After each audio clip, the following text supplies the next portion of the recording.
আমার এটা হচ্ছে বেগুন ক্ষেত। এটা হচ্ছে ভিএনআর এর সুখী জাত। সাদা আঁচি আঁচি দেওয়া বেগুন। গত জুন মাসের 17 তারিখে 18 তারিখে রোপণ করা হয়েছিল আমার এই গাছগুলো।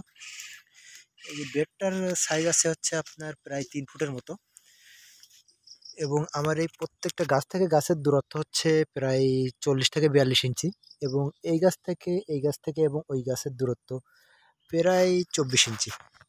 আমি রোপণের সময় মোটামুটি কিছু সার দিছিলাম। গতকালকে আবার গত 11ই জুলাই হালকা মাত্রায় কিছু রিং করে সার দিয়ে দিলাম, সাথে দানাদার কীটনাশকও দিলাম। আলহামদুলিল্লাহ, আশ্চর্যজনক বিষয় হচ্ছে এখনো 1 মাস গাছের বয়স হয়নি, কিন্তু গাছে প্রচুর পরিমাণে ফুল চলে আসছে আলহামদুলিল্লাহ। এই যে দেখেন, প্রত্যেকটা গাছে আপনার প্রচুর পরিমাণে ফুল চলে আসছে, প্রচুর পরিমাণে ফুল চলে আসছে। এবং টুকটাক কিছু হলুদ ফাঁদও দিয়ে দিছি, পোকার আক্রমণও তো আছে।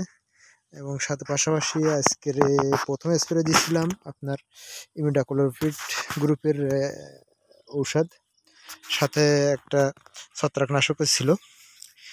পাশাপাশি আপনার রেগুলার প্রতি সপ্তাহে স্প্রে করছি।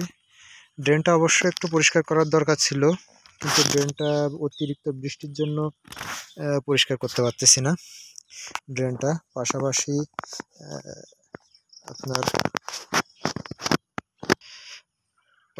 আপনার প্রত্যেকটা গাছে খুঁটিরও ব্যবস্থা করবো ইনশাল্লাহ।